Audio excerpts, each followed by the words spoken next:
Jesus toca quem ninguém toca. Você já parou para pensar nisso? Eu sei que Deus pode, mas será que Ele quer me ajudar? Às vezes naquele momento de dificuldade, você já se perguntou alguma vez, será que Deus quer me ajudar? No vídeo de hoje, eu vou trazer o coração do capítulo 8 do Evangelho de Mateus, da nossa série Modelando Jesus, onde eu explico detalhadamente, de forma sem religiosidade, a Bíblia, o que está dizendo cada passagem, para te ajudar a entender de uma vez por todas a Bíblia. E Jesus, no capítulo de hoje, ele responde de um jeito que quebra qualquer religiosidade. Jesus responde com presença, com toque e com restauração. E no final do vídeo de hoje eu vou te mostrar como fazer um pedido do jeito do centurião, aquele oficial romano que Jesus ajudou, de uma forma curta, direta e sem teatro. Isso vai mudar a tua paz. Então fica comigo até o fim desse vídeo. Nós vimos que depois de terminar o Sermão do Monte, Jesus desce daquele local de ensino e encontra o mundo real. Pessoas doentes, pessoas rejeitadas, pessoas com medo, pessoas que não se sentem dignas. E é aqui que a mensagem de Jesus começa a virar prática. Em vez de apenas falar sobre o reino, Jesus começa a tocar, começa a restaurar e recolocar as pessoas na vida. No trecho de hoje, Jesus vai curar um leproso, que era uma pessoa excluída naquela época. Ele vai atender um centurião romano, que era considerado uma pessoa do outro lado, uma pessoa de fora, que era uma pessoa opressora, e ele vai restaurar a casa de Pedro, seu discípulo, mostrando que o reino ele alcança o corpo, a alma e as relações. Até aqui, a história parou nos seguintes pontos. Jesus ele ensinou o coração do reino no Sermão do Monte. O que é esse coração do reino? É uma nova forma de agir, uma nova forma de pensar, uma nova forma de viver sobre Deus. E ele termina esse Sermão do Monte com uma multidão impressionada. Agora, no capítulo 8, Jesus vai mostrar na prática aquilo que ele vinha só falando durante o Sermão do Monte. Ele vai mostrar que a transformação ela é real. Para ajudar a entender, contexto é rei, contexto histórico. O que acontece? Nós estamos na região da Galileia, principalmente as coisas agora vão acontecer ao redor de Cafarnaum, que era uma vila de pescadores. Cafarnaum ficava às margens do Mar da Galileia. Na verdade, o Mar da Galileia ele é um lago de água doce, não de água salgada. E hoje fica no norte de Israel. O clima social e religioso da época ele era um clima muito hostil. Era um clima de muitas doenças, e essas doenças, muitas vezes, elas eram vistas como impurezas e não apenas como um problema médico. Ou seja, além da pessoa estar passando por uma dificuldade, ela ainda era excluída da sociedade, como se fosse um animal ou alguém considerado realmente, de fato, impuro. A pureza e a impureza era uma questão social da época. Quem era considerado impuro, ele era afastado das outras pessoas, da sociedade. E isso daqui muda tudo. Por quê? Porque muitas curas que Jesus faz, elas são também uma forma de reintegração social. Além de ser a cura física de saúde, era uma cura de reintegratória, uma cura que reintegrava as pessoas à sociedade. As pessoas consideradas, as pessoas que eram excluídas. Então Mateus traz no capítulo 8, do versículo 1 ao 4, a cura do leproso. O que está acontecendo? Um homem com lepra, ele se aproxima e diz algo muito impressionante para Jesus. Ele fala assim: Senhor, se quiseres, pode purificar-me. E a lepra, no texto bíblico, ele era uma questão de problemas de pele variadas, não a hanseníase em si, a lepra. Mas isso não importa. O que importa? Essa pessoa ele era considerada impura e ele precisava, por obrigação das leis, viver afastado das outras pessoas, porque ele era considerado impuro. E por que isso é tão forte? O leproso, nesse trecho, ele faz duas coisas raríssimas da época. Primeira coisa, ele se aproxima quebrando todas as barreiras sociais da época. E a segunda, ele não duvida do poder de Jesus. Ele duvida da vontade. Por isso que ele fala, se quiseres. Isso é muito humano. É como se ele falasse assim, eu sei que Deus pode me ajudar, mas será que Ele quer me ajudar? Isso é uma coisa que tantas pessoas se perguntam hoje, pessoas que se sentem excluídas, pessoas que estão passando por uma dificuldade e se perguntam, eu sei que Deus pode me ajudar, mas será que Ele quer me ajudar? A atitude de Jesus revela muita coisa, revela muito o seu caráter. Ele é curto e simples, ele fala, quero, fica limpo. Mateus, nesse trecho, ele destaca algo crucial, muito importante, que é onde Jesus toca no leproso. Por que esse toque físico importa? Porque no mundo antigo, tocar em uma pessoa que era considerada impuro era contaminante. Era como se você contraísse a impureza da pessoa para si. É como se você se contaminasse de fato. Jesus, ele faz exatamente o oposto. Em vez do impuro contaminar Jesus através do toque, Jesus purifica o impuro, a pessoa que era considerada impura, através do seu toque. Hoje essa lepra representa uma pessoa que se sente excluída, uma pessoa que se sente evitada, aquela pessoa que se sente suja por dentro, por culpa, por vergonha, às vezes do próprio passado, pessoas que ninguém quer tocar literalmente ou emocionalmente. Jesus está aqui mostrando que o reino dele não começa com nojo, começa com presença, com toque, com aproximação. Um detalhe prático logo depois disso é que Jesus pede para ele se mostrar ao sacerdote e oferecer o que Moisés ordenou. Isso daqui não tem nada a ver com burocracia, que tinha que cumprir alguma regra religiosa da época. O que Jesus quer dizer com isso? Jesus queria que ele mostrasse que houve uma reintegração social oficial, que houve uma prova pública de restauração e que houve um retorno real à vida comunitária que é tão importante para as pessoas, que é conviverem em sociedade. Na sequência, tem o trecho que fala do centurião e a fé, entre aspas, de fora, em Mateus, no capítulo 8, do versículo 5 ao 13. Quem era esse centurião? Que muitas pessoas veem isso aqui e já pensam, meu Deus, o que significa essa palavra centurião? O que quer dizer isso daqui? Então, centurião era um oficial romano. Na época, Israel ele era dominada por Roma. Quem mandava em Israel era Roma. Então, o centurião ele era um oficial romano, um dominador político. Ele era o cara do outro time. Seria muito fácil Jesus rejeitar ele. Porque, você tá fazendo mal pro meu povo, tá fazendo as pessoas sofrerem na época. Mas aí entra uma parte que se encaixa naquilo que Jesus já pregou lá no monte agora na prática, que é amar os seus inimigos. Jesus não rejeita o centurião. Todo esse episódio está acontecendo em Cafarnaum, que hoje é o norte de Israel. O centurião provavelmente estava vendo tudo que Jesus estava fazendo, tudo que Jesus estava falando, e acreditou no que Jesus estava falando. O pedido do centurião, ele pede para Jesus curar o seu servo, entre aspas.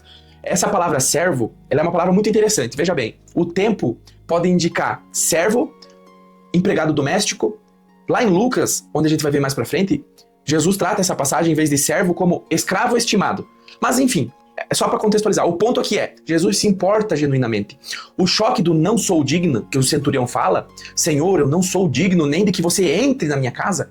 Isso é muito forte porque é um romano reconhecendo uma atividade espiritual em um judeu. Na época, isso era quase inconcebível. Na época, os romanos eles eram politeístas. O que significa? Acreditavam em vários deuses. E isso é muito forte. É muito impactante para a época. Esse centurião, ele demonstra humildade real e não política, porque ele não precisava reconhecer Jesus. Ele não precisava de nada disso. E ele fala para Jesus, dizes somente uma palavra. O que isso revela? O centurião, por ele ser um oficial romano, ele entende de autoridade, de hierarquia e de disciplina. Assim como os soldados obedecem às palavras que ele manda, que ele ordena, ele crê que a realidade obedece à palavra de Jesus. Ou seja, que se Jesus falasse uma palavra assim como ele fala para os soldados, aquilo iria se cumprir. Basicamente assim. Por exemplo, assim, é como quando você confia tanto em alguém que apenas uma mensagem resolve. Por exemplo, você está passando por algum problema, alguma dificuldade, você precisa de um conselho, e tem aquela pessoa que você confia, ela te escreve uma mensagem, tá tudo bem, eu tô aqui com você, respira, vai dar tudo certo. É a mesma situação que o centurião está tratando Jesus. E Jesus se admira e diz assim para ele, que nem em Israel ele achou uma fé como esta. Ou seja, em todo Israel ele nunca viu até aquele momento uma fé como a do centurião. Hoje isso se aplica com uma pessoa que é cética ou de fora. Por exemplo, o que eu trato aqui nesses vídeos, aqui nesse canal, é que a fé não é uma tradição religiosa, não é algo imposto. É uma confiança na autoridade de Jesus. É uma confiança no caráter de Cristo. Por exemplo, hoje muitas pessoas falam, eu não sei orar direito, eu não me considero digno, mas esse trecho, essa passagem do centurião, ele mostra que o caminho começa com humildade e confiança simples. Nada extravagante, nada exorbitante. Um ponto delicado desse trecho é o ponto que ele fala, onde muitos virão do Oriente e do Ocidente. Jesus está apontando aqui que o reino, ele abrange pessoas de fora do círculo esperado. O que isso quer dizer? O círculo esperado, o Messias era para libertar apenas pessoas daquela raça, daquela etnia que eram o povo judeu. Isso que Jesus está falando aqui, que muitos virão do Oriente e do Ocidente, quebra qualquer exclusivismo religioso. E se você chegou até esse ponto do vídeo, já clica no card que está em algum lugar aqui em cima da playlist Modelando Jesus, onde eu estou explicando os evangelhos, a Bíblia, com contexto e prática simples, para você estar aplicando um pouco todo dia, para você estar se aproximando mais, entendendo mais como Jesus pensava, como ele agia, para você realmente, de fato, agir também. Na sequência, vem a parte que fala da cura na casa de Pedro. e muitas outras curas depois. No Mateus capítulo 8, do versículo 14 ao 17. O que acontece?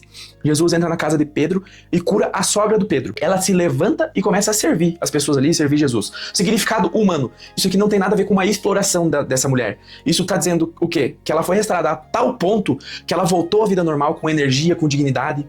Ele cura essa sogra do Pedro e ela volta à vida normal. Por que isso é forte? Porque mostra que o reino não é só milagre.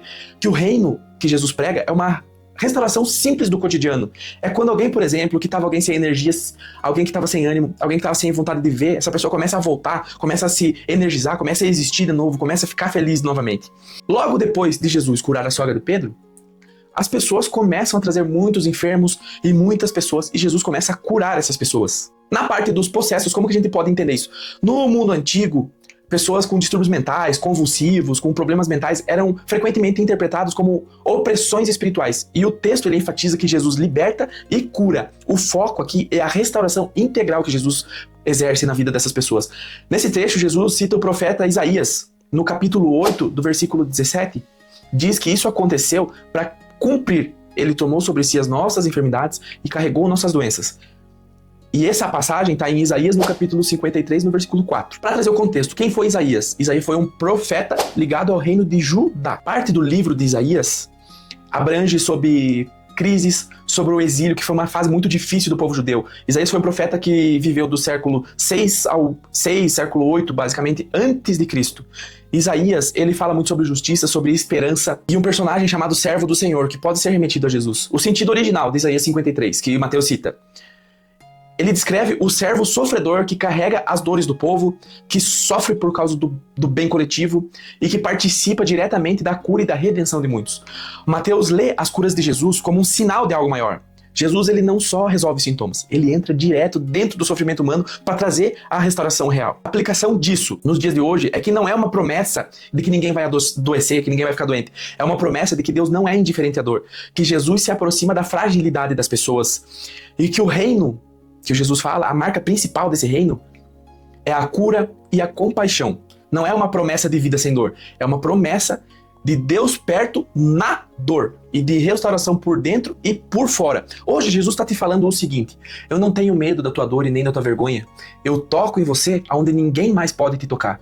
Eu te devolvo hoje a vida passo a passo, dia a dia, com pequenas ações todos os dias. E um resumo simples do trecho de hoje. Jesus tocou o excluído, que não foi só um toque, foi uma cura, uma reintegração social. Nós vimos hoje que Jesus acolheu um de fora, que era o centurião, tratando com fé, com humildade, com dignidade o centurião. Jesus restaurou uma casa comum ao curar a sogra de Pedro. Jesus hoje mostrou que o reino se mostra com compaixão prática. E Mateus conecta tudo isso ao profeta Isaías, onde traz que Jesus carrega todas as dores humanas para si, nos livrando de muitas aflições, ajudando a gente a passar pelas intempéries da vida, pelas tempestades e pelas aflições. E para finalizar o dia de hoje, nós vamos para a nossa hora do hora, que é a nossa atividade prática. Porque ouvir Jesus não é só ouvir, porque modelar Jesus não é só ouvir, entender. Modelar Jesus é prática, é ação. Hoje você vai observar, você vai entender aonde que você está se sentindo impuro, indigno, onde você está se sentindo excluído. Por exemplo, você fala pra você, não sou bom bastante, que você não se acha bom bastante, você se condena pelo seu passado, ou então você acha que Deus não vai te querer. Reflita sobre isso. Depois de observar isso, reflita, pare um minuto de silêncio e reflita. Se você duvida do poder de Deus, ou se você duvida que Ele quer te ajudar. E depois você vai agir. Faça um pedido simples, sem discurso, sem oração decorada. Faça como o centurião fez. O centurião, que era uma pessoa de outra religião, que acreditava em vários deuses, fez um pedido sincero para Jesus. Fale uma palavra sobre isso. Por exemplo, pegue um minuto do teu dia, do teu tempo, e escreva uma dor. Por exemplo, minha dor, a minha culpa, o meu medo. Depois, ore de forma breve, pedindo assim: Jesus, se quiseres, me cure por dentro. Eu confio em ti. Isso vai fazer uma diferença muito grande na tua vida. Faça algo hoje também. Mande uma mensagem para alguém, um gesto de presença, um pedido de desculpa. Ou você pode mandar para alguém que está precisando uma mensagem no WhatsApp falando assim: olha, eu tô aqui se você precisar de alguma coisa. Não precisa me responder agora. Eu tô aqui com você. Você pode mandar uma mensagem para alguém que sumiu. Essas pequenas ações podem fazer uma diferença muito grande na vida de alguém e também na sua vida. você ajudar a incentivar alguém que está precisando no dia de hoje. Comenta aqui embaixo o que você achou do episódio de hoje, o que você quer ver aqui no canal. Já aproveita, se inscreve aqui nesse canal, já deixa o like, se isso aqui te ajudou de alguma forma, porque esse canal aqui não é motivação, não é religiosidade, isso aqui é explicação, contexto histórico, isso daqui é uma explicação da Bíblia de forma simples e prática, com ação. E no próximo episódio, a história ela acelera, Jesus vai falar que seguir ele tem um custo. Jesus vai acalmar uma tempestade, que traduzindo é o medo puro, e ele vai libertar os homens dominados por forças destrutivas. Aqui, o reino vai mostrar autoridade sobre o medo, sobre a natureza e sobre o caos interior. E até o próximo episódio.